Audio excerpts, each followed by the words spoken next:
POP എന്ന് പറയുന്നത് നമ്മുടെയൊക്കെ സർക്കിളുകളിൽ കേരള അഗ്രികൾച്ചറിന്റെ ബൈബിൾ എന്നാണ് നമ്മൾ അതിനെ വിളിക്കുന്നത്. ഞാൻ എപ്പോഴും പറയാറുള്ള ഒരു കാര്യമാണ് ഇന്റഗ്രേറ്റഡ് അപ്രോച്ച്. ഒരു ജാപ്പനീസ് കോൺസെപ്റ്റ് ഉണ്ട്, ഇക്കിഗായി. ഏതൊരു എക്സാമിന് പ്രിപ്പയർ ചെയ്യുമ്പോഴും ഇത് നമ്മുടെ ലാസ്റ്റ് ചാൻസ് ആണ് എന്നുള്ള രീതിയിൽ വേണം നമ്മൾ പ്രിപ്പയർ ചെയ്യാനായിട്ട്. ഇന്റർവ്യൂവിലെ ഒരു പ്രധാന കാര്യം എന്ന് വെച്ചാൽ നമ്മളെ പ്രസന്റ് ചെയ്യുക എന്നുള്ളതാണ് അവിടെ പ്രധാനം. നമ്മുടെ ആറ്റിറ്റ്യൂഡ്, നമ്മൾ ആ സിറ്റുവേഷൻ ഹാൻഡിൽ ചെയ്യുന്ന രീതി, നമ്മുടെ കോൺഫിഡൻസ്. വേക്കൻസീസ് എത്രയായിക്കോട്ടെ, നമുക്ക് വേണ്ടത് ഒരേ ഒരു സീറ്റാണ്.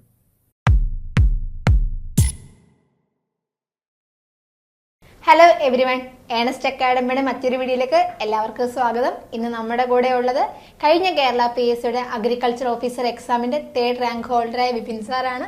First of all congrats, welcome to our section. BSc agriculture കഴിഞ്ഞ ഏതൊരു സ്റ്റുഡന്റിനെ സംബന്ധിച്ചിടത്തോളം നമ്മുടെ ഒരു ഡ്രീം ഡെസ്റ്റിനേഷൻ അല്ലെങ്കിൽ ഡ്രീം പോയിന്റ് തന്നെയാണ് അഗ്രികൾച്ചർ ഓഫീസർ എന്ന പദവി. വരാൻ പോകുന്ന കേരള PSCയുടെ അഗ്രികൾച്ചർ ഓഫീസറിന്റെ എക്സാമിന് പ്രിപ്പയർ ചെയ്യുന്ന ഓരോ സ്റ്റുഡൻസിനും ധാരാളം ഡൗട്ടുകളുണ്ട്. നിങ്ങളുടെ ഈ ഡൗട്ട്സിനെല്ലാം ഒരു ക്ലിയർ സൊല്യൂഷനുമായിട്ടാണ് ഇന്ന് നമ്മളുടെ മുന്നിലേക്ക് വിപിൻ സാർ എത്തിയിരിക്കുന്നത്. അഗ്രികൾച്ചർ ഓഫീസർ എന്ന വലിയ ഒരു ജേണി സക്സസ്ഫുള്ളി കംപ്ലീറ്റ് ചെയ്ത് എക്സാം ക്രാക്ക് ചെയ്ത ആളെന്ന നിലയിൽ നമുക്ക് കിട്ടിയിരിക്കുന്ന റൈറ്റ് പേഴ്സണെ തന്നെയാണ്. Once again welcome to our section sir. Thank you. ആദ്യം തന്നെ ഇങ്ങനെ ഒരു അവസരം ഒരുക്കി തന്നതിന് ബിഗ് ലേണിങ്ങിന് എല്ലാവിധ നന്ദി രേഖപ്പെടുത്തുന്നു. ഞാൻ BSc ഹോർട്ടിക്കൾച്ചർ ആയിരുന്നു കംപ്ലീറ്റ് ചെയ്തത്. അതും കർണാടകയിലാണ് ഞാൻ ചെയ്തത്. അതിനുശേഷം MSc ഹോർട്ടിക്കൾച്ചറിന് ജോയിൻ ചെയ്തു. പിന്നീട് IBPS AFO എക്സാം ക്ലിയർ ചെയ്തിട്ട് കാനറ ബാങ്കിലെ അഗ്രികൾച്ചറൽ എക്സ്റ്റൻഷൻ ഓഫീസറായിട്ട് 1 വർഷം വർക്ക് ചെയ്തു. നിലവിൽ അഗ്രികൾച്ചറൽ ഓഫീസറായിട്ട് സേവനമനുഷ്ഠിച്ചു വരുന്നു. സർ, ആദ്യം തന്നെ പറഞ്ഞിരുന്നല്ലോ അഗ്രികൾച്ചർ ഫീൽഡ് ഓഫീസറിൽ നിന്ന് ഇപ്പോൾ അഗ്രികൾച്ചർ ഓഫീസറിലേക്ക് വന്നിരിക്കുകയാണെന്ന്. എന്തുകൊണ്ടാണ് സർ അഗ്രികൾച്ചർ ഓഫീസർ എന്നൊരു പോസ്റ്റ് തിരഞ്ഞെടുക്കാനുണ്ടായ കാരണം? നമുക്കറിയാലോ, നമ്മൾ BSc അഗ്രികൾച്ചർ, BSc ഹോർട്ടിക്കൾച്ചർ ഒക്കെ പഠിക്കുന്നവരുടെ ഡ്രീം ജോബ് എന്ന് പറയുന്നത് എന്നും ആ ഒരു ഗസറ്റഡ് അഗ്രികൾച്ചറൽ ഓഫീസർ എന്ന പദവിയാണ്. മാത്രമല്ല, എൻ്റെ അച്ഛൻ കൃഷി ഓഫീസറായിരുന്നു. അപ്പം ചെറുപ്പം മുതലേ വീട്ടിൽ അത്യാവശ്യം കൃഷിയൊക്കെ കണ്ടിട്ടുണ്ട്. അപ്പം അതുകൊണ്ടൊക്കെ തന്നെ ഈ കാർഷിക മേഖലയിൽ ഒരു കരിയർ ഡെവലപ്പ് ചെയ്യണമെന്ന് നല്ല ആഗ്രഹം ഉണ്ടായിരുന്നു. അതുപോലെ ഒരു ജാപ്പനീസ് കോൺസെപ്റ്റ് ഉണ്ട്, ഇക്കിഗായി. ഇക്കിഗായി എന്ന് വെച്ച് കഴിഞ്ഞാൽ 4 കാര്യങ്ങൾ, ഒരു ജോലിയിൽ 4 കാര്യങ്ങളുണ്ടെങ്കിൽ അത് നമ്മുടെ ഒരു ഡ്രീം ജോബായിട്ട് നമുക്ക് എടുക്കാം എന്നുള്ള കോൺസെപ്റ്റാണ്. ഒന്ന്, നമ്മൾ അതിനകത്ത് എക്സ്പെർട്ട് ആയിരിക്കണം, what you are good at. 2, അത് കൊണ്ട് സമൂഹത്തിനൊരു മാറ്റം കൊണ്ടുവരാൻ പറ്റണം. 3, അതിൽ നിന്നൊരു വരുമാനം നമുക്ക് ലഭിക്കണം. 4, നമ്മളത് ഇഷ്ടപ്പെടുന്ന കാര്യവും കൂടിയാവണം. ഈ 4 കാര്യങ്ങളോട് ചേരുക എന്നുള്ളത് അപൂർവങ്ങളായി സംഭവിക്കുന്ന ഒരു കാര്യമാണ്. അതിലൊന്നാണ് ഈ അഗ്രികൾച്ചർ ഓഫീസർ എന്ന് പറയുന്ന ജോലി. സാർ, ഈ 3rd റാങ്ക് എന്നൊക്കെ പറയുന്നത് നമ്മൾ എക്സാമിന് പ്രിപ്പയർ ചെയ്യുന്നവരെ സംബന്ധിച്ചിടത്തോളം വലിയൊരു നേട്ടം തന്നെയാണ്. എന്തായിരുന്നു സാറിന് ഈ ഒരു വലിയ റാങ്കിലേക്ക് എത്തിക്കാനുണ്ടായ ഇൻസ്പിറേഷൻ? എങ്ങനെയായിരുന്നു സാർ ഈ ഒരു സക്സസ്ഫുൾ ജേർണി കംപ്ലീറ്റ് ചെയ്തതും? ഈ ഒരു വീഡിയോ കാണുന്ന എല്ലാവരെയും പോലെ തന്നെ നമ്മൾ പഠിച്ച മേഖലയിൽ ഒരു സർക്കാർ ജോലി എന്ന സ്വപ്നം, ആ സ്വപ്നം എനിക്കും ഉണ്ടായിരുന്നു. അത് തന്നെയായിരുന്നു എൻ്റെ ഇൻസ്പിറേഷൻ. അഗ്രികൾച്ചർ പഠിച്ചിറങ്ങിയവരെ സംബന്ധിച്ചിടത്തോളം അവർക്ക് കിട്ടാവുന്നതിൽ ഏറ്റവും നല്ലൊരു ഓപ്ഷൻ എന്ന് പറയുന്നത് അഗ്രികൾച്ചർ ഓഫീസർ എന്ന പോസ്റ്റ് തന്നെയാണ്. അതുകൊണ്ട് തന്നെ അതിനോട് അത്രയും ഒരാഗ്രഹം ഉണ്ടായിരുന്നു. ഞാൻ കർണാടകയിൽ BSc ഹോർട്ടിക്കൾച്ചറിന് പഠിക്കുന്ന സമയത്ത്, ഫസ്റ്റ് ഇയർ 2nd സെമസ്റ്ററിന് പഠിക്കുന്ന സമയത്താണ് അച്ഛൻ മരണപ്പെടുന്നത്. അപ്പോൾ അന്ന് അതൊരു ഫുൾ സ്റ്റോപ്പിൽ എത്തിയതാണ്. ഈ ഒരു പഠനം ഇനി തുടരണ്ട എന്നുള്ളൊരു ഘട്ടത്തിലോട്ട് പോയതാണ്. അന്ന് എന്നെ സപ്പോർട്ടായിട്ട് നിന്നിരുന്നത് എൻ്റെ അമ്മയായിരുന്നു. പിന്നീട് അത് പഠിച്ചിറങ്ങി MScക്കൊക്കെ ജോയിൻ ചെയ്തു. അത് കഴിഞ്ഞ് കൊറോണ സമയം വന്നു. അപ്പോൾ പിന്നീട് എനിക്കൊരു ജോലി എന്നുള്ളത് വളരെ അത്യാവശ്യമാണ് എന്നുള്ളൊരു ഘട്ടം എത്തി. ആ ഒരു സിറ്റുവേഷൻ അത് തന്നെയായിരുന്നു ഏറ്റവും വലിയ ഒരു മോട്ടിവേഷൻ എന്ന് പറയുന്നത്. സർ, നമ്മുടെ എക്സാമിന് പ്രിപ്പയർ ചെയ്യുന്ന നമ്മുടെ സ്റ്റുഡൻസിനോട് സാറിന് എന്ത് പഠന രീതിയാണ് അവർക്കായിട്ട് പറഞ്ഞു കൊടുക്കാനുള്ളത്? ആദ്യം തന്നെ നമ്മൾ മനസ്സിലാക്കേണ്ട ഒരു കാര്യം എന്ന് വെച്ചാൽ 4 വർഷം എടുത്തിട്ടാണ് നമ്മൾ ഈ കോഴ്സ് കംപ്ലീറ്റ് ചെയ്തത്. ആ 4 വർഷത്തെ സിലബസിനെയാണ് നമ്മൾ ഈ 1 വർഷം കൊണ്ട്, അല്ലെങ്കിൽ ഒരു ചുരുങ്ങിയ കാലം, 1 വർഷം പോലും ഇല്ല, ചുരുങ്ങിയ സമയം കൊണ്ട് നമ്മൾ പഠിക്കേണ്ടി വരുന്നത് അല്ലേ? അപ്പോൾ ഒരു യാഥാർത്ഥ്യം നമ്മൾ മനസ്സിലാക്കണം, മൊത്തം കവർ ചെയ്യാമെന്നുള്ള ഒരു വ്യാമോഹം നമുക്ക് പാടില്ല. ഈ അഗ്രികൾച്ചറിൽ എപ്പോഴും പുതിയ പുതിയ കോൺസെപ്റ്റുകളും അപ്ഡേറ്റ്സും വന്നുകൊണ്ടേയിരിക്കും. അത് നമ്മൾ ആദ്യം മനസ്സിലാക്കണം. ഇത് മൊത്തം തീർക്കാമെന്നുള്ള ഒരു തോട്ടേ പാടില്ല. നമുക്കതെടുത്ത് നമ്മുടെ തലയിൽ നിന്ന് മാറ്റിവെക്കുക. പരമാവധി പോർഷൻ കവർ ചെയ്യുക, നമുക്ക് ലഭ്യമാകുന്ന എല്ലാ സോഴ്സിൽ നിന്നും പഠിക്കുക എന്നുള്ളതാണ് പ്രധാനം. അത് ട്രസ്റ്റഡ് സോഴ്സ് ആയിരിക്കണം. ഒതന്റിക് സോഴ്സ് ആയിരിക്കണം. നമ്മൾ തെറ്റ് പഠിച്ചിട്ട് കാര്യമില്ല. ചിലപ്പം എവിടുന്നോ കിട്ടുന്ന ഏതൊക്കെയോ ബുക്കൊക്കെ വായിച്ചിട്ട് തെറ്റ് പഠിച്ചു കഴിഞ്ഞാൽ ഒരു മാർക്ക് നമുക്ക് പോവാണ്, അല്ലെങ്കിൽ ആ നെഗറ്റീവ് പോവാണ് അല്ലേ. മാർക്ക് മാത്രമല്ല പോകുന്നത്, നെഗറ്റീവോടെ പോവാണ്. അപ്പൊ റാങ്കിൽ കുറെ പുറകിലോട്ടായിരിക്കും നമ്മൾ പോവുക. ഇതാണ് ആദ്യം മനസ്സിലാക്കേണ്ട കാര്യം. സിലബസ് വാസ്റ്റ് ആണെന്നുള്ള യാഥാർത്ഥ്യം പരമാവധി നമ്മൾ കവർ ചെയ്യുക, അത് മാത്രമേ നമുക്ക് ലക്ഷ്യം വെക്കാവൂ. രണ്ടാമത്തെ കാര്യം, previous year question papers solve ചെയ്യുക എന്നുള്ളതാണ്. നമ്മൾ പഴയ കുറേ വർഷങ്ങൾക്ക് മുമ്പേ ഉള്ള ക്വസ്റ്റ്യൻസ് എടുക്കുക, അത് സോർട്ട് ചെയ്യുക, ഏത് ടോപ്പിക്കിൽ നിന്ന് ചോദിച്ചു, എത്ര മാർക്കിന് ചോദിച്ചു, എന്താണ് ഓപ്ഷൻസ് കൊടുത്തിരിക്കുന്നത്, ഓപ്ഷൻ സഹിതം നമ്മൾ ഡീകോഡ് ചെയ്യണം. ഏതൊക്കെ ആ ഓപ്ഷൻ പോലും 4 ക്വസ്റ്റ്യൻ ആണ്. അത് അടുത്ത വർഷം ചിലപ്പോൾ റിപ്പീറ്റ് ചെയ്യാം. അവിടെ നേരിട്ട് അതേ ചോദ്യം ചോദിക്കില്ല, ഈ 4 ഓപ്ഷനിൽ നിന്ന് വേറൊരു ചോദ്യമായിരിക്കും ചോദിക്കുക. ഇതെല്ലാം നമ്മൾ കൃത്യമായിട്ട് എഴുതി വെക്കണം. ഓരോ വർഷങ്ങളിൽ എത്ര മാർക്കിന് ചോദിച്ചു, ഏത് പോർഷനെയും ചോദിച്ചു എന്നല്ല, നമുക്കൊരു വ്യക്തത വേണം. അതിന്റെ അടിസ്ഥാനത്തിൽ വേണം നമ്മൾ പ്രിപ്പയർ ചെയ്യാൻ. അടുത്തൊരു കാര്യം എന്ന് വെച്ച് കഴിഞ്ഞാൽ ലെവൽ ഓഫ് ക്വസ്റ്റ്യൻസ് ആണ്. ഏത് ലെവലിലാണ് ചോദിക്കുന്നത് എന്നുള്ളത് മനസ്സിലാക്കുക എന്നുള്ളതാണ്. ഈസി ലെവലുണ്ട്, മീഡിയം ഉണ്ട്, ഡിഫിക്കൽട്ട് ഉണ്ട്. ഓരോ ചോദ്യം പല തലത്തിലാണ് ചോദിച്ചു തുടങ്ങുന്നത്. ചിലപ്പോൾ വളരെ സിമ്പിൾ ഡയറക്റ്റ് ഹിറ്റ് ക്വസ്റ്റ്യൻസ് ആണ് ചോദിക്കുക, ചിലത് മീഡിയം ലെവലാണ്, ചിലത് ഡിഫിക്കൽട്ട് എന്ന് നമുക്ക് തോന്നും, പക്ഷെ നമ്മളൊന്ന് അനലൈസ് ചെയ്ത് കഴിഞ്ഞാൽ ചിലപ്പോൾ ആൻസർ കിട്ടും. അങ്ങനത്തെ ലെവലിലും ചോദിക്കാറുണ്ട്. അപ്പോൾ ഈ previous year question paper solve ചെയ്യുമ്പോൾ അതും കൂടി നമ്മൾ നോട്ട് ചെയ്യണം. ഏത് ലെവലിലാണ് ചോദിച്ചിരുന്നത് എന്നുള്ളതും കൂടി നമ്മൾ മനസ്സിലാക്കണം. അതനുസരിച്ച് നമ്മുടെ സ്ട്രാറ്റജി മാറ്റിയും കൂടെ വേണം. അതേപോലെ ഒരു കാര്യം കൂടെ ഉണ്ട്, ഇതിലെല്ലാം ഒരേ മാർക്ക് തന്നെയാണ് കിട്ടുക. ഈസി ചോദിച്ചാലും മീഡിയം ചോദിച്ചാലും ഡിഫിക്കൽട്ടി ചോദിച്ചാലും നമുക്ക് കിട്ടുന്ന മാർക്ക് ഒന്ന് തന്നെയാണെന്നുള്ളത് മനസ്സിലാക്കുക. അപ്പൊ പരമാവധി കവർ ചെയ്യാൻ നമുക്ക് പറ്റണം. ഏത് ലെവലിൽ ചോദിച്ചാലും ട്വിസ്റ്റ് ചെയ്ത് ചോദിച്ചാലും ഉത്തരം നമുക്ക് ശരിയാക്കി എഴുതാൻ പറ്റണം എന്നുള്ള തലത്തിലായിരിക്കണം നമ്മുടെ പ്രിപ്പറേഷൻ. പിന്നെ ഏറ്റവും ദ മോസ്റ്റ് ഇമ്പോർട്ടൻ്റ് എന്ന് പറയുന്നത് റിവിഷനാണ്. ഇതെല്ലാം പഠിച്ചു, ഭൂരിഭാഗം പേരും പഠിക്കും, പക്ഷെ ഇതെല്ലാം വൊളാറ്റൈലാണ്, പെട്ടെന്ന് മറന്നുപോകും. അപ്പൊ റിവൈസ് ചെയ്യുക, കൺഫ്യൂസിങ് ആയിട്ടുള്ള കാര്യങ്ങൾ ഒരുമിച്ച് എഴുതിയിടുക, കണ്ടിന്യൂസ് ആയിട്ട് റിവൈസ് ചെയ്യുക എന്നുള്ളത് ഏറ്റവും ഇമ്പോർട്ടൻ്റ് ആയിട്ടുള്ള സ്ട്രാറ്റജീസിൽ ഒന്നാണ്. ഞാൻ എപ്പോഴും പറയാറുള്ള ഒരു കാര്യമാണ് ഇന്റഗ്രേറ്റഡ് അപ്രോച്ച്. നമ്മൾ അഗ്രികൾച്ചർ ഗ്രാജുവേറ്റ്സ് ആണ്. ഇന്റഗ്രേറ്റഡ് ഫാമിംഗ് സിസ്റ്റം, കർഷകരുടെ വരുമാനം ഉറപ്പാക്കാനും കൂട്ടാനും ഒക്കെ ഇന്റഗ്രേറ്റഡ് ഫാമിംഗ് സിസ്റ്റം നമ്മൾ പറയാറുണ്ട് അല്ലേ. അതേപോലെ തന്നെയാണ് പ്രിപ്പറേഷൻ സമയത്തും നമുക്കൊരു സംയോജിതമായിട്ടുള്ള അപ്രോച്ച് അല്ലെങ്കിൽ ഇന്റഗ്രേറ്റഡ് പ്രിപ്പറേഷൻ സ്ട്രാറ്റജി വേണം. എന്നുവെച്ചാൽ ഏത് രീതിയിൽ ക്വസ്റ്റ്യൻ വന്നാലും നമുക്ക് അറ്റൻഡ് ചെയ്യാൻ പറ്റണം. ഇപ്പൊ നേരത്തെ പറഞ്ഞു ഈസി മീഡിയം ഡിഫിക്കൽട്ട് എന്നുള്ളതുകൊണ്ട് സബ്ജക്റ്റ് അത് പ്ലാൻ ബ്രീഡിംഗിൽ നിന്ന് വരാം, ഹോർട്ടിക്കൾച്ചർ വരാം, സീ ടെക്നോളജി വരാം, എന്തോ ആയിക്കോട്ടെ, എക്കണോമിക്സ് ആവാം, സ്റ്റാറ്റിസ്റ്റിക്സ് ആവാം, ഇനി റോക്കറ്റ് സയൻസ് ആവാം, ചിലപ്പോൾ റിമോട്ട് സെൻസിങ് പോലും ഇപ്പൊ സിലബസിലുണ്ട്. എന്തോ ആയിക്കോട്ടെ, അതിൽ നിന്ന് ഒരു 10 ക്വസ്റ്റ്യൻ ചോദിച്ചാൽ ഒരെണ്ണമെങ്കിലും ഞാൻ അറ്റൻഡ് ചെയ്തിരിക്കും എന്നുള്ള രീതിയിലുള്ള നോളജ് നമുക്ക് ഉറപ്പായിട്ടും വേണം. എല്ലാത്തിനെയും കുറിച്ച് ഒരു മിനിമം നോളജ്, ബേസിക് നോളജ് നമുക്ക് ഉണ്ടായിരിക്കണം എന്നുള്ളതാണ് ഇതിൽ ഏറ്റവും പ്രാധാന്യം അറിയിക്കുന്ന ഒരു കാര്യം. ഈ ഇന്റഗ്രേറ്റഡ് അപ്രോച്ച് വേണമെന്ന് ഞാൻ പറയുന്നതിന്റെ പ്രധാന കാര്യം എന്ന് വെച്ച് കഴിഞ്ഞാൽ സിലബസ് പ്രിന്റ് എടുത്ത് വായിച്ചവർക്ക് അറിയാം, അതിന്റെ താഴെ ഒരു ക്ലോസ് വെച്ചിട്ടുണ്ട് അല്ലെ.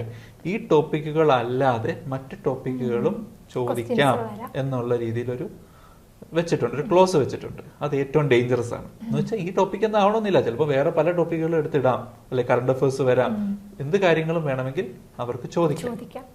അതുകൊണ്ട് ഈ ഇന്റഗ്രേറ്റഡ് അപ്രോച്ച് അവിടെ ഇമ്പോർട്ടന്റ് ആണ്. സാർ, നമ്മുടെ എക്സാമിന് പ്രിപ്പയർ ചെയ്ത് നമ്മുടെ സ്റ്റുഡൻസിനെല്ലാം വളരെ ഇമ്പോർട്ടന്റ് ആയിട്ട് പ്രിപ്പയർ ചെയ്യേണ്ട ഒരു പുസ്തകം കൂടിയാണ് POP. അപ്പൊ സാർ എങ്ങനെയായിരുന്നു സാറിന്റെ പ്രിപ്പറേഷൻ ലെവലിൽ POP അപ്രോച്ച് ചെയ്തിരുന്നത്? അതുപോലെ തന്നെ ഏതൊക്കെ പുസ്തകങ്ങളാണ് സാറിന് കൂടുതലും ഹെൽപ്ഫുൾ ആയിട്ട് വന്നത് എക്സാം പ്രിപ്പറേഷനില്? പാക്കേജ് ഓഫ് പ്രാക്ടീസ് ഇപ്പൊ തന്നെ പറഞ്ഞു കഴിഞ്ഞു. പാക്കേജ് ഓഫ് പ്രാക്ടീസിന്റെ പ്രാധാന്യം എന്ന് വെച്ച് കഴിഞ്ഞാൽ നമ്മുടെ അഗ്രികൾച്ചർ ഗ്രാജുവേറ്റ്സിന്റെ ഒരു ബൈബിളാണ്. കേരളത്തിലെ കൃഷിയുടെ രീതികളുടെ ഒരു ബൈബിളാണ് package of practice. Kerala agriculture university release ചെയ്യുന്നതാണ്. പ്രത്യേകിച്ച് ഞാൻ പുറത്ത് പഠിച്ച ഒരു വ്യക്തിയാണ്. ഈ വീഡിയോ കാണുന്നതിൽ പലരും പുറത്ത് പഠിച്ചിട്ടുള്ളവരുണ്ടാവും. അവരോട് കൊടുക്കാനുള്ള ഒരു ഉപദേശം എന്ന് വെച്ച് കഴിഞ്ഞാല് നിങ്ങൾ എന്തായാലും വാങ്ങിച്ചിരിക്കേണ്ട ഒരു പുസ്തകമാണ് പാക്കേജ് ഓഫ് പ്രാക്ടീസസ്. വാങ്ങിച്ചിരിക്കണം, വായിച്ചിരിക്കണം, പഠിച്ചിരിക്കണം, റിവൈസ് ചെയ്തിരിക്കണം. നമ്മളിനി നാളെ സർവീസിൽ കയറിയാലും വളരെ അത്യാവശ്യമുള്ളൊരു ബുക്കാണത്. അപ്പം നമ്മൾ പുറത്ത് പഠിക്കുമ്പം പല ക്രോപ്പുകളും നമ്മൾ സ്ട്രെസ് ചെയ്ത് പഠിക്കില്ല. കേരളത്തിലെ ചില വിളകൾ ചിലപ്പോൾ നമ്മൾ ഫോക്കസ് ചെയ്ത് കാണില്ല. അവിടെ നോർത്ത് ഇന്ത്യ അല്ലെങ്കിൽ വേറെ പഠിച്ച സംസ്ഥാനങ്ങളിലെ വിളകളായിരിക്കും പ്രാധാന്യം കൊടുത്തിട്ടുണ്ടാവുക. പക്ഷെ അതിവിടെ ചോദിക്കില്ല. ഇവിടെ ചോദിക്കുന്നത് കേരളത്തിലുള്ള വിളകളായിരിക്കും. ഇപ്പൊ നെല്ല് ചിലപ്പോൾ ചോദിക്കാം, തെങ്ങ്, ഇതിൽ നിന്നെല്ലാം കൂടുതൽ ചോദ്യങ്ങൾ വരാം. പക്ഷെ നമ്മൾ ചിലപ്പോൾ അതിനെപ്പറ്റി കൂടുതൽ പഠിച്ചിട്ടുണ്ടാവില്ല, ഉണ്ടാവണമെന്നില്ല അങ്ങനത്തെ. POP എന്ന് പറയുന്നത് കേരളത്തിലെ അഗ്രികൾച്ചറിനെ സംബന്ധിച്ചിടത്തോളം ഏറ്റവും പ്രാധാന്യം അറിയിക്കുന്ന ഒരു പുസ്തകമാണ്. നമ്മുടെ കേരള അഗ്രികൾച്ചർ യൂണിവേഴ്സിറ്റിയാണ് അത് പബ്ലിഷ് ചെയ്യുന്നത്. നമ്മുടെയൊക്കെ സർക്കിളുകളിൽ നമ്മൾ വിളിക്കുന്ന പേര് പോലും കേരള അഗ്രികൾച്ചറിന്റെ ബൈബിൾ എന്നാണ് നമ്മൾ അതിനെ വിളിക്കുന്നത്, പാക്കേജ് ഓഫ് പ്രാക്ടീസസിനെ. അതിന്റെ ഏറ്റവും പ്രാധാന്യം എന്ന് വെച്ച് കഴിഞ്ഞാൽ, ഞാൻ പുറത്ത് പഠിച്ചൊരു വ്യക്തിയാണ്, എത്രയോ കുട്ടികൾ പുറത്ത് പഠിച്ചവരാണ്. അപ്പൊ അവർക്ക് പലപ്പോഴും കേരളത്തിലെ പ്രാധാന്യമുള്ള വിളകൾ ചിലപ്പം പഠിച്ചിട്ടുണ്ടാവണമെന്നില്ല. അവർക്ക് ഹെൽപ്ഫുൾ ആവുന്ന ഏറ്റവും നല്ലൊരു ബുക്കാണ് പാക്കേജ് ഓഫ് പ്രാക്ടീസസ്. നമ്മുടെ PSC എക്സാം സ്ഥിരമായിട്ടും മുൻകാലങ്ങളിലും എല്ലാം സ്ഥിരമായിട്ട് ചോദിച്ചിരുന്നത് പാക്കേജ് ഓഫ് പ്രാക്ടീസിനെ ബേസ് ചെയ്താണ്. ഇപ്പോൾ അതിൽ നിന്നൊരു വ്യത്യാസം വന്നിട്ടുണ്ട്. എങ്കിൽ പോലും ബേസിക്സ് കവർ ചെയ്യാനായിട്ട് ഈ പാക്കേജ് ഓഫ് പ്രാക്ടീസ് എന്ന് പറഞ്ഞ ബുക്ക് മസ്റ്റായിട്ടും പഠിച്ചിരിക്കേണ്ട ഒരു കാര്യമാണ്. അത് മാത്രമല്ല, നമ്മൾ സർക്കാർ സർവീസിൽ കയറിയാൽ പോലും നമുക്ക് ഏറ്റവും അത്യാവശ്യം റെഫർ ചെയ്തിരിക്കേണ്ടതും അറിഞ്ഞിരിക്കേണ്ടതുമായ പുസ്തകം എന്ന് പറയുന്നത് പാക്കേജ് ഓഫ് പ്രാക്ടീസ് തന്നെയാണ്. അപ്പൊ അതിന് അത്ര ഇമ്പോർട്ടൻസ് ഉണ്ട്. മാത്രമല്ല, മുൻകാലങ്ങളിൽ സ്ഥിരം ചോദിച്ചിരുന്നത് POP ബേസ്ഡ് ക്വസ്റ്റ്യൻസ് ആയിരുന്നു. ഇപ്പൊ കഴിഞ്ഞ എക്സാമുകൾക്കെല്ലാം അതിൽ നിന്ന് മാറ്റം വന്നിട്ടുണ്ട്. എങ്കിലും അതിന്റെ പ്രാധാന്യം ഒട്ടും കുറഞ്ഞിട്ടില്ല. അതിൽ നിന്ന് ഇനിയും വരാം. നമ്മൾ അറിഞ്ഞിരിക്കണം, ബേസിക്സ് അറിഞ്ഞിരിക്കണം. ചിലപ്പോൾ ഇൻഡയറക്റ്റ് ചോദ്യങ്ങൾ വരാം. അങ്ങനെ പല രീതിയിലും അത് ചോദിക്കാം. പിന്നെ ചോദിച്ചില്ലെങ്കിൽ പോലും നമ്മളത് അറിഞ്ഞിരിക്കേണ്ട ഒരു ബുക്കാണ് പാക്കേജ് ഓഫ് പ്രാക്ടീസസ്. മറ്റുള്ള പുസ്തകങ്ങൾ പ്രധാനമായിട്ടുള്ളത് A competitive book of agriculture എന്ന് പറഞ്ഞിട്ട് നേമരാജ് സുണ്ടയുടെ ഒരു ബുക്കുണ്ട്. അത് നമ്മൾ ICR എക്സാമുകൾക്കും മറ്റ് എക്സാമുകൾക്കൊക്കെ പ്രിപ്പയർ ചെയ്യുന്നവർക്ക് അറിയായിരിക്കും. അല്ലെ, ബേസിക്സ് അതിൽ കവർ ചെയ്യുന്നുണ്ട്. മുൻപ് ആ ബുക്ക് മാത്രം പഠിച്ചു കഴിഞ്ഞാൽ കവർ ചെയ്യുമായിരുന്നു ബേസിക്സ്. പക്ഷെ ഇപ്പോൾ ലെവൽ കുറച്ചുകൂടി ചോദിക്കുന്നുണ്ട്. അതുകൊണ്ട് ഫണ്ടമെന്റൽസ് ഓഫ് അഗ്രികൾച്ചർ എന്ന് പറഞ്ഞിട്ടുള്ള പുസ്തകം വോളിയം 1ഉം 2ഉം അരുൺ കട്ടിയ എന്ന് പറഞ്ഞ പുസ്തകം, അതിപ്പം പഠിക്കുന്നത് കുറച്ചുകൂടെ അഡ്വൈസബിൾ ആണ്. എന്ന് വെച്ച് കഴിഞ്ഞാൽ കുറച്ചുകൂടി ബേസിക്സ് കുറച്ചുകൂടെ ലെവലിൽ നമുക്ക് കാര്യങ്ങൾ മനസ്സിലാക്കാൻ ആ പുസ്തകം നല്ലതാണ്. എന്നാൽ ഈ 3 പുസ്തകങ്ങളിൽ ഒതുങ്ങുന്നതല്ല നമ്മുടെ പ്രിപ്പറേഷൻ. ഈ 3 ബുക്കിൽ നിന്ന് മാത്രമേ ചോദിക്കുള്ളൂ എന്ന് നമുക്ക് പറയാനും പറ്റില്ല. അങ്ങനെ ഒരു സംഭവം ഇല്ല. നേരത്തെ പറഞ്ഞു, സിലബസിന്റെ താഴെ അവിടെ എഴുതിയേക്കുന്ന കാര്യവും പറഞ്ഞു. ചിലപ്പോൾ ന്യൂസ് പേപ്പർ റീഡിങ്ങിൽ പോലും ഹെൽപ്ഫുൾ ആയേക്കാം. ചിലപ്പോൾ സബ്ജക്റ്റുകളെല്ലാം ചിലപ്പോൾ അങ്ങനെ ഹെൽപ്ഫുൾ ആയേക്കാം. മറ്റുള്ള സബ്ജക്റ്റുകൾ ഇപ്പൊ ഈവൻ നമ്മൾ UGയിൽ പഠിച്ചിട്ടുള്ള നമ്മുടെ സ്വന്തം നോട്ട്സോ കാര്യങ്ങളോ ഉണ്ടെങ്കിൽ അത് പഠിക്കാം. ഏതൊക്കെ വഴി എന്തൊക്കെ വഴി നമുക്ക് അറിവ് അതെ അതെ ആ സോഴ്സ് പക്ഷെ ട്രസ്റ്റഡ് സോഴ്സ് ആയിരിക്കണം, ഓതന്റിക് ആയിരിക്കണം. നമ്മൾ ഏതെങ്കിലും ഒരു സോഴ്സ് പഠിച്ചിട്ട് കാര്യമില്ല, ഉറപ്പ് വരുത്തിയിട്ട് വേണം പഠിക്കാൻ. പക്ഷെ ഒരു കാര്യമുണ്ട്, ഈ 3 ബുക്കുകളല്ലാതെ നമുക്ക് മറ്റുള്ള സോഴ്സുകളിൽ നിന്നും പഠിക്കേണ്ടി വരും. ഈ 3 ബുക്കിൽ നിന്ന് മാത്രമേ ക്വസ്റ്റ്യൻ വരൂ എന്നുള്ളതില്ല. ഞാൻ ആദ്യമേ പറഞ്ഞു, സിലബസിലെ താഴെ എഴുതിയിട്ടുള്ള ക്ലോസ് പറഞ്ഞു, ഇത് ഈ ടോപ്പിക് അല്ലാതെ മറ്റുള്ള ടോപ്പിക്കുകളും വരാം എന്നുള്ള ഒരു കാര്യം. അപ്പൊ മറ്റുള്ള സോഴ്സുകൾ പഠിക്കുക, വെബ്സൈറ്റ്സ് ചിലപ്പോൾ ആവശ്യം വരാം, മറ്റുള്ള പുസ്തകങ്ങൾ പഠിക്കാം. UGയിൽ നമ്മൾ പഠിച്ചിട്ടുള്ള ടെക്സ്റ്റ് ബുക്കുകളോ അല്ലെങ്കിൽ നോട്ട്സോ ഷോർട്ട് നോട്ട്സോ ഒക്കെ ഉപയോഗപ്പെടാം. ഏതൊക്കെ സോഴ്സിൽ നിന്ന് കിട്ടാവോ അതെല്ലാം ഗ്യാദർ ചെയ്യുക എന്നുള്ളത് ഈ ഒരു എക്സാമിന്റെ ഒരു കാര്യമാണ്. അത് മാത്രമല്ല, ചിലപ്പോൾ പത്രത്തിൽ നിന്ന് പോലും നമുക്ക് എളുപ്പം ക്വസ്റ്റ്യൻസ് വരാം. പുതുതായിട്ട് വരുന്ന വാർത്തകൾ, ചിലപ്പോൾ current affairs, agriculture current affairs ചിലപ്പം ചോദിച്ചെന്ന് വരാം. ചോദിക്കില്ല എന്നൊന്നും എവിടെയും പറഞ്ഞിട്ടില്ല, ചോദിച്ചേക്കാം. അപ്പൊ പക്ഷെ ഒരു കാര്യം ഉറപ്പാക്കണം, ഈ പറഞ്ഞതെല്ലാം ട്രസ്റ്റഡ് സോഴ്സ് ആണ്, ഓതന്റിക് സോഴ്സ് ആണെന്ന് ഉറപ്പാക്കിയിട്ടേ നമ്മൾ ആ നോളജ് എടുക്കാവൂ. കാരണം തെറ്റിക്കഴിഞ്ഞാൽ 1 മാർക്ക് പോയി, +-0.33 എന്ന് പറഞ്ഞവിടെ പോവാണ്. അപ്പൊ അത്രയും റാങ്ക് പുറകോട്ട് പോവാണ്. അപ്പൊ പഠിക്കുകയും ചെയ്തു, നമ്മുടെ സമയം വേസ്റ്റായി, എഫേർട്ട് വേസ്റ്റായി, നെഗറ്റീവ് അടിച്ചു, റാങ്ക് പുറകോട്ടായി എന്നുള്ള അവസ്ഥ വരരുത്. പഠിക്കുന്നെങ്കിൽ ട്രസ്റ്റഡ് സോഴ്സിൽ നിന്നേ പഠിക്കാം. അല്ലെങ്കിൽ അതൊന്ന് ക്ലാരിഫൈ ചെയ്യണം, അതിന്റെ എക്സ്പേർട്സിൽ നിന്ന് ക്ലാരിഫൈ ചെയ്തിട്ടേ പഠിക്കാവൂ എന്നുള്ളത് ഉറപ്പാക്കണം. സാർ, നമ്മുടെ എക്സാംസിന് പ്രിപ്പയർ ചെയ്യുന്നത് 2 കൂട്ടം ആൾക്കാരാണുള്ളത്. ഒന്ന് UG കഴിഞ്ഞ് ഇപ്പം പെട്ടെന്ന് അഗ്രികൾച്ചർ ഓഫീസർ എക്സാം വിളിച്ചു എങ്കിൽ പിന്നെ അതിന് പ്രിപ്പയർ ചെയ്യാമെന്നുള്ള ആൾക്കാരും. രണ്ടാമത്തെ ആൾക്കാർ എന്താണ്, കണ്ടിന്യൂ ആയിട്ട് ഇപ്പൊ അറിയാലോ കേരള PSC നമുക്ക് 3 എക്സാംസ് ആണ് അടുപ്പിച്ച് വിളിച്ചത്. ഒന്ന് അഗ്രി അസിസ്റ്റന്റ്, ഒന്ന് ഫാം അസിസ്റ്റന്റ്, അടുത്തത് അഗ്രികൾച്ചർ ഓഫീസർ. ഇതിന് 3നും ഒരുപോലെ പ്രിപ്പയർ ചെയ്യുന്ന ആൾക്കാരും നമ്മുടെ കൂടെ ഉണ്ട്. ഇതിനോട് 2 പേരോടും സാറിന് എന്താണ് പറയാനുള്ളത്? ഇതിൽ ആദ്യം പറഞ്ഞ കൂട്ടർ, അല്ലെങ്കിൽ ഇപ്പം നമ്മൾ അല്ലെങ്കിൽ നന്നായിട്ട് പഠിച്ചിട്ടുള്ളവരുണ്ടാവും. UGയിൽ കൃത്യമായിട്ട് പഠിച്ചിട്ടുള്ള ആളുകളുണ്ട്, അല്ലെങ്കിൽ വർഷങ്ങളായിട്ട് PSCക്ക് പ്രിപ്പയർ ചെയ്യുന്നവരുണ്ട്. ഈ 2 കൂട്ടുകാർക്കും വേണമെങ്കിൽ സെൽഫ് സ്റ്റഡി ചെയ്യാവുന്നതാണ്. അവർക്കത് കണ്ടിന്യൂ ചെയ്യാം, കാരണം അവർ ഓൾറെഡി ട്രാക്കിലാണ്, അവർക്കത് തുടരാം. ഇനി മറ്റു ചില കൂട്ടുകാർ ഇപ്പം മറ്റ് സ്റ്റേറ്റുകളിൽ പഠിച്ചവരുണ്ടാവും, അല്ലെങ്കിൽ പുതുതായിട്ട് പഠിച്ചിറങ്ങുന്നവരുണ്ടാവും, അല്ല പുതുതായിട്ട് പഠിക്കാൻ ശ്രമിക്കുന്നവരുണ്ടാവും. ചിലപ്പോൾ UGയിലൊന്നും നമ്മൾ ചിലപ്പോൾ കൃത്യമായി പഠിച്ചിട്ടുണ്ടാവണമെന്നില്ല. അപ്പം അങ്ങനെയുള്ളവരായിരിക്കും ഭൂരിഭാഗം ഉള്ളത്. അതുപോലെ ജോലിയിൽ നിന്നുകൊണ്ട് പഠിക്കുന്നവരുണ്ടാവാം, അമ്മമാരുണ്ടാവാം, അങ്ങനെ പല തരത്തിലുള്ള ആൾക്കാരുണ്ട്. അപ്പോൾ അവർക്കൊക്കെ ഒരു കമ്പൈൻ സ്റ്റഡി അല്ലെങ്കിൽ ഒരു സബ്ജക്റ്റ് എക്സ്പേർട്ടിന്റെ സഹായം, ഒരു കോച്ചിങ്ങിന്റെ സഹായം ഒക്കെ വളരെ അത്യാവശ്യമായിട്ട് വേണ്ടി വരും ഇവിടെ. അതെന്തിനാണെന്ന് വെച്ച് കഴിഞ്ഞാൽ അവർക്കൊരു ഓർഗനൈസ്ഡ് ആയിട്ടുള്ള ഒരു പഠിത്തം. ചിലപ്പോൾ ഒറ്റയ്ക്ക് നമ്മൾ ചെയ്യുമ്പം നമ്മൾ ഉഴപ്പും, നമ്മളത് കൃത്യമായിട്ട് പഠിക്കില്ല എന്നുള്ളൊരു സ്റ്റേജ് വരും. ഒരു ദിവസം പഠിക്കും, രണ്ടാമത്തെ ദിവസം പഠിക്കില്ല, മൂന്നാമത്തെ ദിവസം പഠിച്ചെന്നിരിക്കും. ചിലപ്പോൾ അത് പിന്നെ ആ ഒരു ഫ്ലോ അങ്ങ് കട്ടാവും. പക്ഷെ കൃത്യമായിട്ടുള്ള ഒരു സ്റ്റഡി പ്ലാനോട് കൂടി പോവുകയാണെങ്കിൽ നമുക്ക് ഓവർകം ചെയ്യാൻ പറ്റും.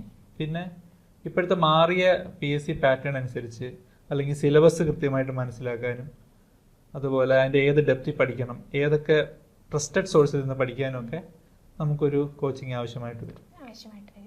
ഈ പറഞ്ഞ കാര്യങ്ങളെല്ലാം ചുരുങ്ങിയ കാലയളവിൽ തന്നെ നടക്കുകയും വേണം. ഇതിനു വേണ്ടി നമുക്ക് സബ്ജക്ട് എക്സ്പേർട്സിന്റെ ഹെൽപ്പ് തേടാവുന്നതാണ്. അത് മാത്രമല്ല, ഇതെല്ലാം ട്രസ്റ്റഡ് സോഴ്സിൽ നിന്ന് വേണം കിട്ടാൻ. അതിന് അവർക്ക് നന്നായിട്ട് നമ്മളെ ഹെൽപ്പ് ചെയ്യാൻ പറ്റും. ഈ സിലബസ് കംപ്ലീറ്റ് ചെയ്യുന്നതിനോടൊപ്പം തന്നെ നമ്മൾ പ്രാക്ടീസ് ചെയ്യുക എന്നുള്ളത്, പ്രാക്ടീസ് മേക്സ് പെർഫെക്റ്റ് എന്ന് പറയുമല്ലോ. അപ്പോൾ അത് കുറച്ചുകൂടി പ്രാക്ടീസ് ചെയ്യുക എന്നുള്ളത് പ്രധാനമാണ്. പഠിച്ചാൽ മാത്രം പോരാ. അപ്പോൾ അതിനായിട്ട് കൂടുതൽ മോക്ക് ടെസ്റ്റുകൾ ചെയ്യുക, അവൈലബിൾ ആയിട്ടുള്ള എക്സാംസുകൾ അറ്റൻഡ് ചെയ്യുക. അതിന് നമ്മൾ പേടിക്കേണ്ട കാര്യമില്ല. അപ്പോൾ അങ്ങനെയുള്ള ഫ്രീ മോക്ക് ടെസ്റ്റുകളൊക്കെ അവൈലബിൾ ആയിട്ടുണ്ട്. അതൊക്കെ നമ്മൾ പരമാവധി യൂസ്ഫുൾ ആക്കി എടുക്കണം നമ്മൾ. പിന്നെ പറയാനുള്ളൊരു കാര്യം എന്ന് വെച്ച് കഴിഞ്ഞാൽ, നിങ്ങൾ ചിലപ്പം ഫസ്റ്റ് അറ്റംപ്റ്റ് ആയിരിക്കും ഇത്, ആദ്യമായിട്ട് എഴുതുന്ന ആളായിരിക്കും, അതിൻ്റെ പേടി നിങ്ങൾക്കുണ്ടാവും. അല്ലെങ്കിൽ ചിലപ്പം നിങ്ങൾ വർഷങ്ങളായിട്ട് എഴുതിക്കൊണ്ടിരിക്കുകയായിരിക്കും, ഒരു എക്സാമും ക്രാക്ക് ആവുന്നില്ല എന്നുള്ള ഒരു ചിന്ത നിങ്ങൾക്കുണ്ടാവും. നിങ്ങൾ അതൊക്കെ ദൂരെ കളഞ്ഞേരെ. ഇപ്പം എൻ്റെ തന്നെ ആദ്യത്തെ എക്സാം അല്ല ഇത്. ഞാൻ ആദ്യം 2020 തോന്നുന്നു, ഞാൻ KS കാർഡിൻ്റെ അഗ്രികൾച്ചർ കോപ്പറേറ്റീവ് ബാങ്കിൻ്റെ എക്സാം എഴുതിയിരുന്നു. അന്ന് റാങ്ക് ലിസ്റ്റിൽ പോലും എൻ്റെ പേരില്ലായിരുന്നു. അന്ന് എക്സാം പലതും എനിക്കറിയാം, ക്വസ്റ്റ്യൻസ് ഒക്കെ അറിയാം, പക്ഷെ എൻ്റെ ആൻസർ കറക്റ്റായിട്ട് അറിയില്ല. അന്ന് ആകെ ഒരു വ്യക്തതയില്ലാത്ത സമയമായിരുന്നു. പക്ഷെ അന്ന് ഫെയിൽ ആയതുകൊണ്ട് എനിക്ക് കൂടുതൽ പഠിക്കാൻ പറ്റി. ഞാൻ എവിടെയാണ് ഫോക്കസ് ചെയ്യേണ്ടത്, ഏത് ടോപ്പിക്ക് കവർ ചെയ്യണം, ഇതൊക്കെ മനസ്സിലാക്കാൻ പറ്റി. അതുകൊണ്ട് അടുത്ത എക്സാം വന്നപ്പോഴത്തേക്ക് എനിക്കത് ക്ലിയർ ചെയ്യാൻ പറ്റി. അപ്പം നിങ്ങൾ ഓർക്കേണ്ടത്, ഇത് ഈ ഫെയിലിയർ എന്ന് പറയുന്നത് നിങ്ങൾക്കത് കൂടുതൽ പഠിക്കാനുള്ള ഒരു എക്സ്പീരിയൻസ് ആയിട്ട് നിങ്ങൾ എടുക്കണം എന്നുള്ളതാണ് എനിക്ക് പറയാനുള്ളത് അവിടെ. അതുപോലെ ഞാൻ നേരത്തെ പറഞ്ഞു, ഇൻ്റഗ്രേറ്റഡ് അപ്രോച്ചാണ് വേണ്ടതെന്ന്. അത് എക്സാമിനും ബാധകമാണ്. അതായത് ഈ പറഞ്ഞ കേരള അഗ്രികൾച്ചർ ഓഫീസർ എക്സാം മാത്രമല്ല നിങ്ങൾക്ക് മുമ്പിലുള്ളത്. ഒരു അഗ്രികൾച്ചർ ഗ്രാജുവേറ്റിനെ സംബന്ധിച്ചിടത്തോളം ധാരാളം ഓപ്ഷൻസ് ഉണ്ട്. അപ്പോൾ വേറെ എക്സാംസ് ഉണ്ട്, നാഷണൽ ലെവൽ എക്സാംസ് ഉണ്ട്, ICR എക്സാംസ് വരുന്നുണ്ട്, പല രീതിയിലുള്ള എക്സാംസ് ഉണ്ട്. അപ്പോൾ ഇതിനൊക്കെ നിങ്ങൾക്ക് ഹെൽപ്ഫുൾ ആവുന്ന രീതിയിൽ വേണം നിങ്ങളുടെ പഠനം നിങ്ങൾ മുമ്പോട്ട് കൊണ്ടുപോകേണ്ടത്. അതിനൊക്കെ ഹെൽപ്പ് ചെയ്യുന്ന രീതിയിൽ വേണം പഠിക്കാനായിട്ട്. സാർ, അതുപോലെ തന്നെ നമ്മളിപ്പോൾ എത്ര പ്രിപ്പയർ ചെയ്താലും ആ ഒരു എക്സാം ഹാളിൽ ചെന്നിരിക്കുമ്പോൾ നമ്മുടെ ഒരു പ്രസൻസ് ഓഫ് മൈൻഡ് ഉണ്ടല്ലോ, അത് നമ്മുടെ വല്ലാണ്ട് നമ്മുടെ എക്സാമിനെ അത് ബാധിക്കും. അതിനെപ്പറ്റി എന്താ സാറിന് പറയാനുള്ളത്? അത് വളരെ നല്ലൊരു ചോദ്യമായിരുന്നു. കാരണം നല്ല മിടുക്കരായ കൂട്ടുകാർ എനിക്കുണ്ട്. പക്ഷെ അവർ പലപ്പോഴും നന്നായിട്ട് പഠിച്ചവരാണ്, വർഷങ്ങളുടെ കഠിനാധ്വാനം കൊണ്ട് പഠിച്ചവരൊക്കെയാണ്. പക്ഷേ എക്സാം ഹാളിൽ പോയിട്ട് പല അബദ്ധങ്ങളും കാണിച്ചിട്ടുണ്ട്. ഇപ്പം എക്സാമ്പിൾ, ചിലപ്പം ഒരു എക്സാമിൽ ആദ്യത്തെ ചോദ്യം ഡിഫിക്കൽട്ടായി എന്ന് കരുതുക, അവർ മൈൻഡ് ഔട്ട് ആവും. അവർ അയ്യോ ഇത് പാടാ, എക്സാം മൊത്തം പാടാണ് എന്നുള്ള ഒരു അസംഷനിലോട്ട് പോകും. നമ്മൾ ഒരിക്കലും ഒരു പ്രീ മെഡിറ്റേറ്റഡ് മൈൻഡുമായിട്ട് പോകരുത്, ഫിക്സഡ് മൈൻഡ് സെറ്റുമായിട്ട് എക്സാം ഹാളിൽ ഒരിക്കലും പോകരുത്. അവിടെ ചെന്നിട്ട് എന്താണോ അവിടെ ഉള്ളത്, എന്താണോ അവിടുത്തെ അവസ്ഥ, അതിനനുസരിച്ച് ഒരു പ്രസൻസ് ഓഫ് മൈൻഡോട് കൂടി വേണം നമ്മൾ ഓരോ ചോദ്യത്തിനെയും നേരിടാൻ. ആദ്യത്തെ ചോദ്യം വന്നു, അറിയില്ല എന്ന് വിചാരിക്കുക, മാറ്റിവെച്ചോ, അടുത്ത ചോദ്യം എടുക്കുക. അതും അറിയില്ല, വിട്ടോ, ബാക്കി 82 1 2 ബാക്കി 100 ക്വസ്റ്റ്യൻ, ഇനി എത്ര ക്വസ്റ്റ്യൻ ബാക്കിയുണ്ട്, നമുക്ക് അത് അറ്റൻഡ് ചെയ്താൽ പോരെ. അതല്ല, നമ്മൾ ആദ്യത്തെ ക്വസ്റ്റ്യൻ ടഫ് ആകുമ്പോൾ അയ്യോ പോയി എന്നും പറഞ്ഞിട്ട് മൈൻഡ് പോകും ചിലപ്പോൾ. അത് അത്രയും സമയം നമുക്ക് പോകും. അതേപോലെ ടഫായിട്ടുള്ള ക്വസ്റ്റ്യൻ ഉണ്ടെങ്കിൽ അത് വേണ്ട, വിട്ടേരെ. നിങ്ങൾക്ക് ഒന്നും അറിയില്ലെങ്കിൽ വിട്ടേരെ. ലാസ്റ്റ് സമയം ഉള്ളപ്പോൾ നിങ്ങൾ തിരിച്ചു വരാം. ചിലപ്പോൾ ഒരു ക്വസ്റ്റ്യൻ 1 മിനിറ്റൊക്കെ ചിലപ്പോൾ സമയം കിട്ടുള്ളൂ. അപ്പോൾ എത്രയും പെട്ടെന്ന് ഇത്രയും കവർ ചെയ്യണം നിങ്ങൾ, അത് പ്രധാനമാണ്. അപ്പോൾ ഈ പറഞ്ഞ പോലെ നമ്മൾ ഒരു പ്രസൻസ് ഓഫ് മൈൻഡ് എക്സാമിൽ റിട്ടേൺ ചെയ്യണം. ഇതുപോലെ തിരിച്ചുകൊണ്ട് ഓവർ എക്സൈറ്റഡ് ആവാൻ പാടില്ല. ആദ്യത്തെ ചോദ്യം എളുപ്പമാണ്, നമ്മൾ ആദ്യത്തെ ഓപ്ഷൻ കാണും, പെട്ടെന്ന് കുത്തും. OMR ആണ്, പിന്നെ അത് മാറ്റാൻ പറ്റത്തില്ല. ഓൺലൈൻ എക്സാം ഒന്നും അല്ല, ഇപ്പോഴും OMR ഒക്കെ അല്ലേ. അപ്പോൾ നമ്മളത് അറ്റൻഡ് ചെയ്ത് കഴിഞ്ഞാൽ പിന്നെ അത് മാറ്റാനൊക്കെ ഭയങ്കര മെനക്കേടാണ്. നമ്മൾ ആകെ ടെൻഷൻ അടിച്ച് ആ ഒരു സമയം കളയും. ചിലപ്പോൾ ഓപ്ഷനിൽ ഒന്നാമത്തെ ഓപ്ഷൻ മാത്രമാവില്ല, ബിയും സിയും ഡി വായിക്കില്ല. അതിലെന്തോ ആയിരിക്കും, both A and B, all of these, ഇങ്ങനെയുള്ള ഓപ്ഷൻസ് വരും. അത് നമ്മൾ കാണത്തില്ല. അറിയാവുന്ന കാര്യമാണ്, എത്രയോ നാൾ കഷ്ടപ്പെട്ട് പഠിച്ചതാണ്, നമ്മൾ ഒരു മാർക്ക് പോയി, നെഗറ്റീവ് പോയി അല്ലേ. അത്തരം കാര്യങ്ങൾ ഇതിൽ വരാറുണ്ട്. അതുപോലെ ശ്രദ്ധിക്കേണ്ട ഒരു കാര്യമാണ് ടൈം മാനേജ്മെന്റ്. നമുക്കറിയാം, ഒരു ക്വസ്റ്റ്യൻ 1 മിനിറ്റ് പോലും നമുക്ക് കിട്ടുന്നില്ല എന്നുള്ളതാണ് യാഥാർത്ഥ്യം. അപ്പം പരമാവധി സ്പീഡിൽ ചെയ്യാൻ പറ്റണം. നമുക്ക് സ്പീഡും വേണം, അതേസമയം ആക്യുറസിയും വേണം. ഇത് രണ്ടും പ്രാധാന്യമാണ്. അപ്പോൾ ആദ്യത്തെ ഒരു ചോദ്യം നമ്മൾ വായിച്ചു, നമുക്ക് അറിയില്ല എന്നുണ്ടെങ്കിൽ അടുത്ത ക്വസ്റ്റ്യനോട് ചാടിക്കണം പെട്ടെന്ന്. കാരണം അത് കഴിഞ്ഞ് അടുത്ത റൗണ്ടിൽ വേണമെങ്കിൽ തിരിച്ചു വരാം, പക്ഷെ അറിയില്ലെങ്കിൽ അടുത്തിലോട്ട് പോവുക, അതും അറിയില്ലെങ്കിൽ അടുത്തിലോട്ട് പോവുക, അങ്ങനെ പെട്ടെന്ന് പോയിക്കോണം. ചിലപ്പോൾ അവസാനത്തെ കുറേ സെക്ഷൻ ആയിരിക്കും നമുക്ക് ഏറ്റവും കോൺഫിഡൻ്റ് ഉള്ള ക്വസ്റ്റ്യൻസ് വരുന്നത്. അത് സ്കിപ്പ് ചെയ്ത് കഴിഞ്ഞാൽ നമ്മുടെ മാർക്ക് പോയില്ലേ. അവസാനം എന്ത് പറ്റും, സമയമില്ല, പെട്ടെന്ന് എന്തെങ്കിലുമൊക്കെ ഇട്ട് കുത്തി നെഗറ്റീവ് ആക്കുകയും ചെയ്യും. അതേപോലെ തന്നെ നമ്മൾ അനാവശ്യമായിട്ട് നെഗറ്റീവ് മാർക്കിംഗ് വരുത്തുന്നത് ഒഴിവാക്കണം. ഒരു മാർക്ക് അല്ലെ 0.33 പോലും ക്രൂഷ്യലാണ്. എത്രയോ റാങ്ക് പുറയിലോട്ട് അടിക്കും നമ്മൾ നെഗറ്റീവ് അടിച്ചു കഴിഞ്ഞാൽ. പലരും ഓവർ കോൺഫിഡൻസ് കാണിച്ചിട്ട് നെഗറ്റീവ്. ഈ പറഞ്ഞ 100 ക്വസ്റ്റ്യൻ അറ്റൻഡ് ചെയ്യണമെന്ന് ആരും പറഞ്ഞിട്ടില്ല. നിങ്ങൾ മനസ്സിലാക്കേണ്ടത്, ഇതിപ്പോ ഒരു 6000 പേരാണ് ഈ എക്സാം എഴുതുന്നതെങ്കിൽ അതിൽ ഒരു 200 പേരെയാണ് സെലക്ട് ചെയ്യുന്നതെങ്കിൽ ഇതൊരു എലിമിനേഷൻ എക്സാം ആണ്. സെലക്ഷൻ എന്നുള്ളത് മാറി എലിമിനേറ്റ് ചെയ്യുക എന്നുള്ളതാണ്. അതിനാണ് ഈ നെഗറ്റീവ് വെച്ചേക്കുന്നത് അല്ലേ. മാക്സിമം നെഗറ്റീവ് വന്നാൽ നമ്മൾ എലിമിനേറ്റ് ആയിപ്പോയി എന്നുള്ള രീതിയാണ്. എല്ലാ കോമ്പറ്റേറ്റീവ് എക്സാമുകളും ഒരു തരത്തിൽ പറഞ്ഞ എലിമിനേഷൻ തന്നെയാണ്. എലിമിനേറ്റ് ചെയ്യുക എന്നുള്ളതാണ് അവർ ചെയ്യുന്നത്. അവിടെ നമ്മൾ എന്താണ് പാലിക്കേണ്ടത്? നേരത്തെ പറഞ്ഞ പോലെ സ്പീഡ് ആൻഡ് ആക്യുറസി. നമുക്ക് ഏറ്റവും കോൺഫിഡൻ്റ് ആയിട്ടുള്ളത് അറ്റൻഡ് ചെയ്യുക. ഒട്ടും അറിയാത്തതാണെങ്കിൽ സ്കിപ്പ് ചെയ്യുക. നമ്മൾ ലക്ക് എന്നൊരു സാധനം ഇവിടെ വരില്ല. ഒട്ടും അറിയില്ല, നമ്മൾ ആ സബ്ജക്റ്റ് പഠിച്ചിട്ടില്ലെങ്കിൽ നമ്മൾ അറ്റൻഡ് ചെയ്യാൻ പോകാതിരിക്കുന്നതാണ് സേഫ്.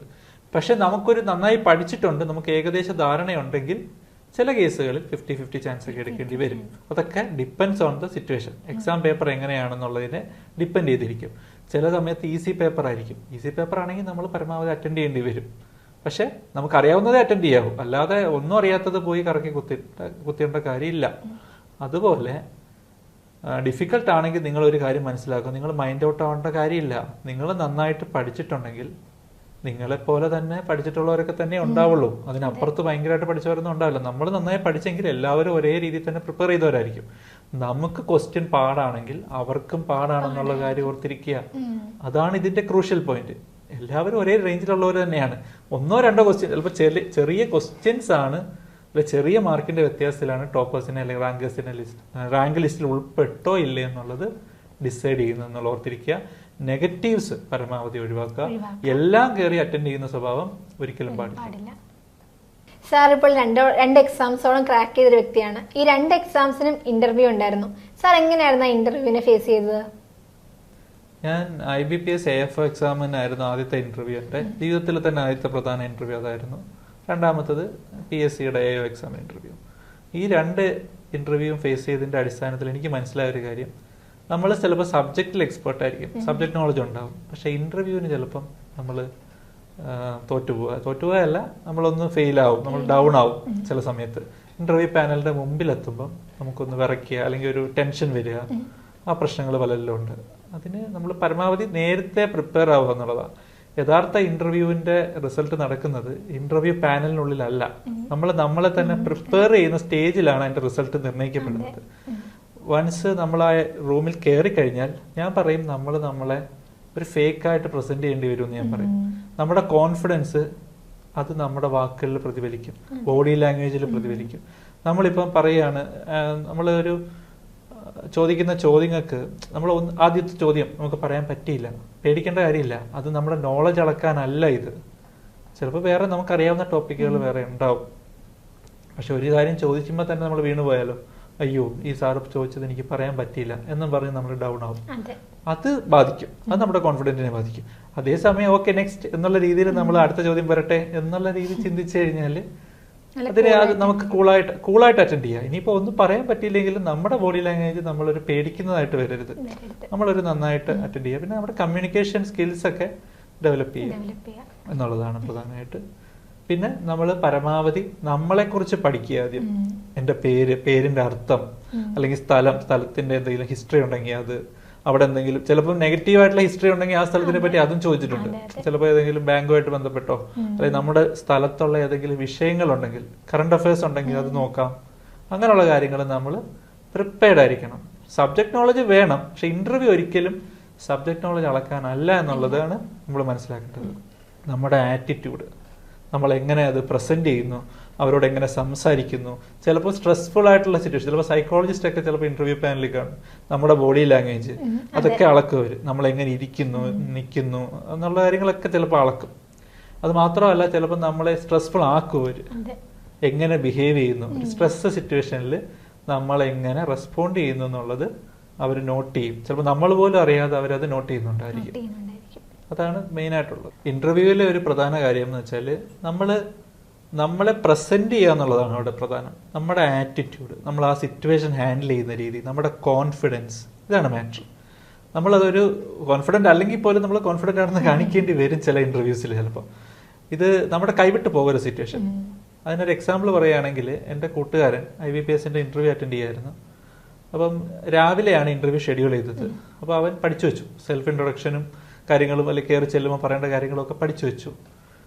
ഗുഡ് മോർണിംഗ് സാർ എന്നൊക്കെ പറഞ്ഞ് പഠിച്ചു വെച്ചു. പക്ഷേ ഇൻ്റർവ്യൂ നടന്നത് സന്ധ്യയ്ക്കോ വൈകിട്ടോ രാത്രി എങ്ങാണ്ടാണ്. വളരെ ലേറ്റായി. കയറി വന്നത് ഇൻട്രൊഡക്ഷൻ കൊടുത്തപ്പോൾ ഗുഡ് മോർണിംഗ് സാർ എന്നും പറഞ്ഞ് തുടങ്ങി. അതോടെ കൈവിട്ട് പോയി. അവൻ വിചാരിച്ച്, അന്നേരം ഇന്റർവ്യൂർ ചോദിച്ചു ഗുഡ് മോർണിംഗോ എന്ന് ചോദിച്ചു. അതോടെ അവന്റെ കയ്യിൽ പോയി. അയ്യോ, ഈ സാറിനി എന്ത് വിചാരിക്കും, ഞാൻ ഗുഡ് മോർണിംഗ് പറഞ്ഞു പോയല്ലോ. അവൻ ആ ഇന്റർവ്യൂ കുളമായി. അവനൊന്നും നന്നായിട്ട് പറയാൻ പറ്റിയില്ല. ആകെ കോൺഫിഡൻസ് കളഞ്ഞ് ഇതായി. പക്ഷെ സബ്ജക്റ്റിൽ നല്ല മാർക്ക് ഉണ്ടായിരുന്നാലും പക്ഷെ ചെറിയ പോയിന്റ് സംതിങ് മാർക്കിന്റെ പേരിൽ അവന് കിട്ടിയില്ല. ആ പ്രാവശ്യം ജോലി കിട്ടിയില്ല. പക്ഷേ ഇത്തരം സിറ്റുവേഷനിൽ ചെയ്യേണ്ടത് എന്താണെന്ന് വെച്ച് കഴിഞ്ഞാൽ, ഇനി എന്തോ സിറ്റുവേഷൻ ആയിക്കോട്ടെ, ഇങ്ങനെ ഒരു അബദ്ധം പറ്റി, സമ്മതിച്ചു, നമ്മൾ ഓക്കെ ആവുക, ഡീൽ ചെയ്യുക, ശരിയാണ്, അക്സെപ്റ്റ് ചെയ്യുക, ഓക്കെ സമ്മതിച്ചു. ഈ പറയുന്ന ഇന്റർവ്യൂറിന് അത് പ്രശ്നമില്ല. അവർ നോക്കുക നമ്മളെങ്ങനെ ഡീൽ ചെയ്തു. നമ്മുടെ സബ്ജക്ട് നോളജിനേക്കാളും പ്രധാനം ഈ പറഞ്ഞ how you handle the situation, അതാണ് പ്രധാനം. ബ്ലഫ് ചെയ്യരുത്.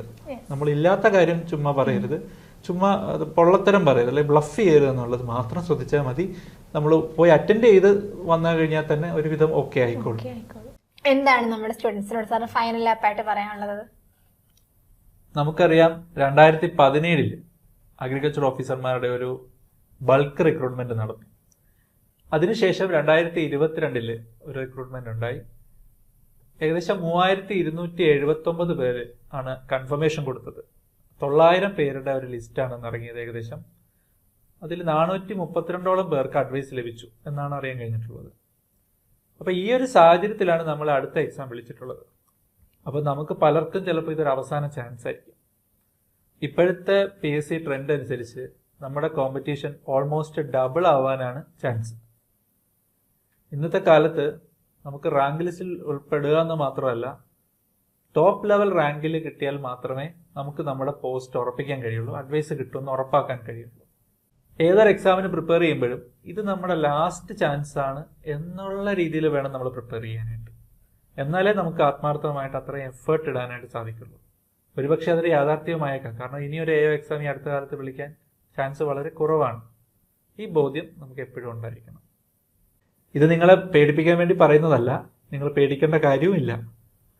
വർഷങ്ങൾക്ക് മുമ്പ്, ഏകദേശം ഒരു 3-4 വർഷങ്ങൾക്ക് മുമ്പ്, ഞാൻ നിങ്ങളെപ്പോലെ ഒരു ആസ്പിരന്റ് ആയിരുന്ന സമയത്ത് എൻ്റെ ഒരു സീനിയർ ഒരു ഓറിയന്റേഷൻ സെഷനിൽ പറഞ്ഞൊരു കാര്യം നിങ്ങളോട് ഷെയർ ചെയ്യാം.